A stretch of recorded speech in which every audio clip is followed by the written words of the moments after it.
entered the mosque compound, saying they wanted to preempt. I was there when the clashes happened. We were all rushing inside the mosque and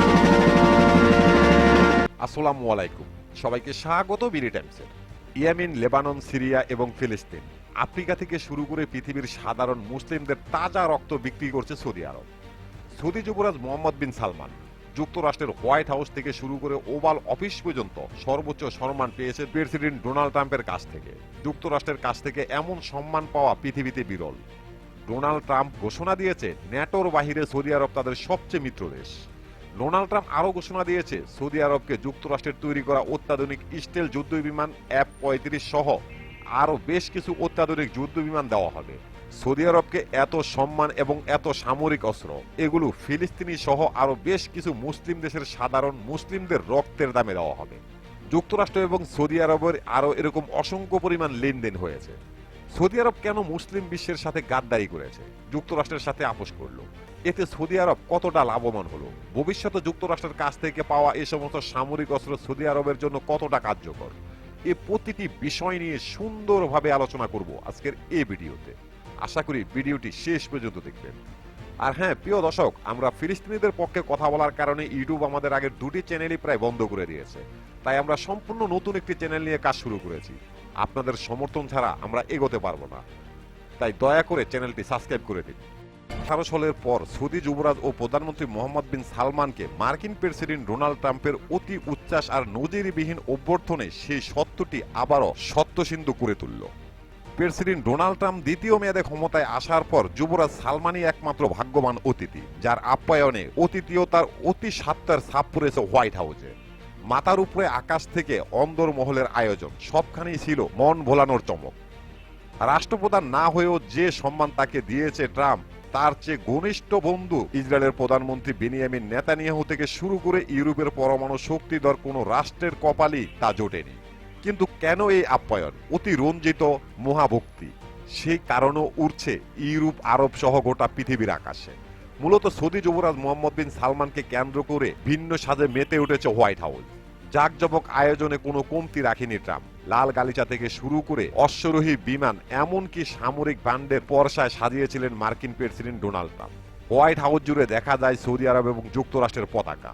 Trump ও সালমানের করমোদনের পর white হাউসে মাথার উপরে guard of honour দেওয়া হয়।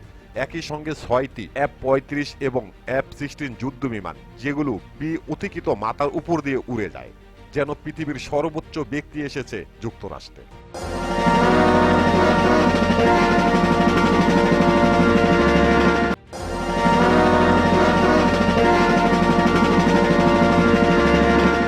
যখনই white হাউসে পৌঁছান সৌদি যুবরাজ, তার আগেই সাউথ লায়নের ফটকের সামনে লাল গালিচায় দাঁড়িয়ে থাকে ট্রাম্প। গাড়ি থেকে নামতেই 2 পা এগিয়ে তার সঙ্গে করমর্দন করেন ট্রাম্প। সাউথ লনের সামনে সে সময়ে সৌদি পতাকাবাহী কালো ঘোড়ায় অনুষ্ঠিত শোভাযাত্রা পুরো অনুষ্ঠানকে আরো বৈচিত্র্যময় করে তোলে। এরপর তাকে ঘুরিয়ে ঘুরিয়ে হোয়াইট হাউস ঘুরিয়ে দেখান প্রেসিডেন্ট ট্রাম্প। রোজ গার্ডেনের পাশে প্রেসিডেন্টের নবনির্মিত প্রতিকৃতি গ্যালারি দেখাতে নিয়ে যায় যুবরাজকে। এরপর ওভাল অফিসে দ্বিপক্ষীয় বৈঠক এবং মধ্যভোজন। সন্ধ্যায় আরও একবার লাল গালিচা অভ্যর্থন জানানো হয়। MBS খ্যাত সৌদি রাজ পরিবারের সবচেয়ে ক্ষমতাধর এই যুবরাজকে ক্রাউন প্রিন্সের সম্মানে আয়োজন করা হয়েছিল পৃথিবীর সবচেয়ে দামি দিনার। সচরাচর ট্রাম্প রাষ্ট্রপ্রধানদের আপ্যায়নে এমন মহামধুর দিনারের পার্টি করেন না, কিন্তু সালমানের মনোজয়ে এখানেও ব্যতিক্রম ছিলেন তিনি। ঐতিহাসিক এই দিনারে ইলন মাস্ক, রোনাল্ডো সহ বিশ্বের 120 জন শীর্ষস্থানীয় ব্যক্তিত্ব অতিথি হিসাবে উপস্থিত ছিলেন। তাদের মধ্যে 30 জন ছিলেন সৌদি প্রতিনিধি।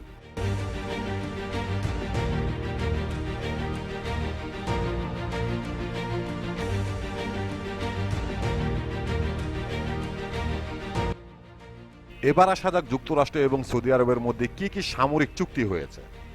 পারমাণবিক প্রকল্প এবং মার্কিন F-35 যুদ্ধ বিমান কেনা।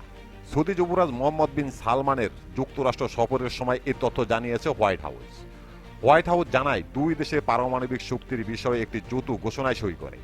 এই ঘোষণার মাধ্যমে দীর্ঘমেয়াদী বহু বিলিয়ন ডলারের পারমাণবিক প্রকল্পে সহযোগিতা আইন ভিত্তি তৈরি করবে।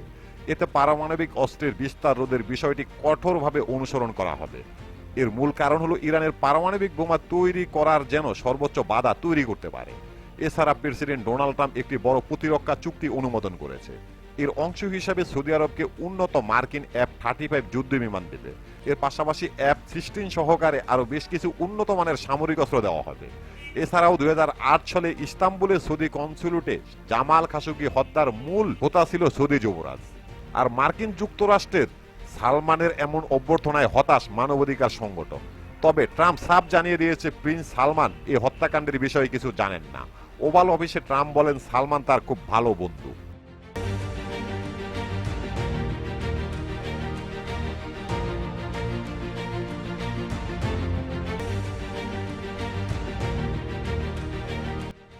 এবার আসা যাক যুক্তরাষ্ট্র কেন কোন স্বার্থে সৌদি আরবকে এত সম্মান, এত আপ্যায়ন, এত সুযোগ এবং সর্বোচ্চ সামরিক সহায়তা দিচ্ছে, এর কারণ কি? এর প্রথম এবং উল্লেখযোগ্য কারণটা হলো সাধারণ মুসলিমদের গণহত্যার অনুমতি দিয়েছিল সৌদি আরব।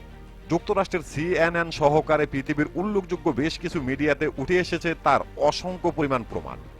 ফিলিস্তিনের গাজায় যুক্তরাষ্ট্র এবং ইসরায়েলের গণহত্যায় সবচেয়ে বেশি সহযোগিতা করেছে মধ্যপ্রাচ্যের প্রভাবশালী আরব দেশগুলো। এর ভিতরে সবচেয়ে উল্লেখযোগ্য সৌদি আরব। মুখে মুখে তারা ইসরায়েলের হামলাকে গণহত্যা বলল, পর্দার আড়ালে গোয়েন্দা তথ্য এবং সামরিক সহায়তা দিয়ে ইসরায়েলকে গণহত্যার সর্বোচ্চ সহযোগিতা করেছে।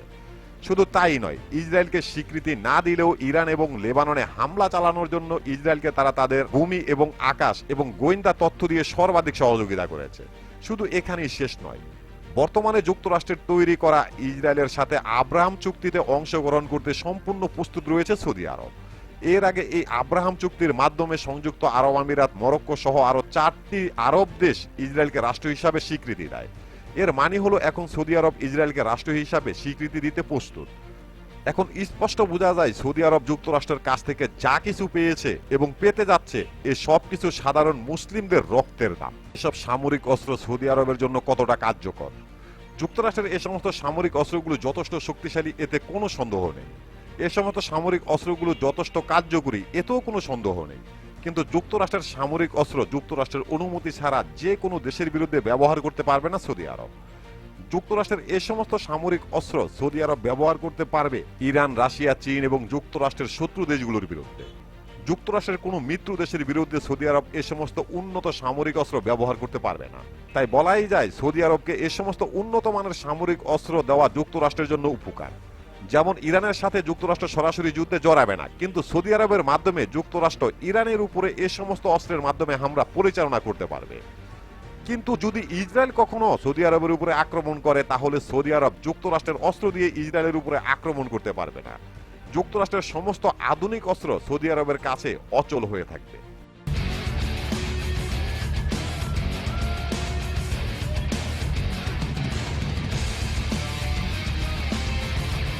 এবার আসা যাক মোহাম্মদ বিন সালমান সবকিছু জেনে বুঝে তারপরও কেন মুসলিমদের বিরুদ্ধে এমনটা করছে। প্রিন্স মোহাম্মদ বিন সালমান যা কিছুই করছে সবকিছু শুধুমাত্র নিজের জন্য করছে, রাজ পরিবারের জন্য করছে, ক্ষমতার জন্য করছে, এ ব্যতীত আর কিছুই নয়। সৌদি আরব যুক্তরাষ্ট্র এবং ইসরায়েলের পক্ষে কাজ করে যাচ্ছে, যাতে করে যুক্তরাষ্ট্র এবং পশ্চিমা বিশ্ব কখনই সৌদি আরবের বিরুদ্ধে অবস্থান না নেয়, তাদের ক্ষমতার উপরে যেন কোনো প্রভাব না পড়ে। সৌদি আরব যদি মনে করে নিজ দেশে তাদের ক্ষমতার উপরে কেউ প্রভাব ফেলছে, তাহলে সৌদি আরব পুরোদমে গণহত্যা পরিচালনা করলেও যুক্তরাষ্ট্র এবং পশ্চিমা বিশ্বের কাছ থেকে কোনো প্রতিক্রিয়া আসবে না। এর বিনিময়ে যুক্তরাষ্ট্র, ইসরায়েল মুসলিমদের উপরে গণহত্যা পরিচালনা করলেও সৌদি আরব তাদের বিরুদ্ধে অবস্থান নেবে না, উল্টো তাদেরকে সহযোগিতা করবে। তাহলে প্রশ্ন হলো, এভাবেই কি চলবে? না, এভাবে চলবে না, এভাবে চলতে পারে না। এর অবসান ঘটবে, আরব বিশ্বে খণ্ড খণ্ড যুদ্ধ শুরু হবে, আর এই খণ্ড খণ্ড যুদ্ধ একাত্রিত হয়ে একটি সর্বাধিক যুদ্ধের রূপ নেবে। যে যুদ্ধে শুধুমাত্র ইহুদি এবং রোমানরাই ধ্বংস হবে না, সাথে মুসলিম নামদারি মুনাফিক এই সমস্ত আরব নেতারাও ধ্বংস হবে। কিভাবে শুরু হবে এই যুদ্ধ, এই সম্পর্কে জানতে দেখতে পারেন আমাদের এই ভিডিওটি। প্রিয় দর্শক, আমাদের প্রতিটি ভিডিওর ইনফরমেশন উল্লেখযোগ্য ভেরিফাই পেজ থেকে সংগ্রহ করা। এরপরও যদি ভুল হয়ে থাকে তাহলে অবশ্যই কমেন্ট বক্সে জানিয়ে দেবেন। এখানেই শেষ করছি আমাদের আজকের প্রতিবেদন। আল্লাহ হাফেজ।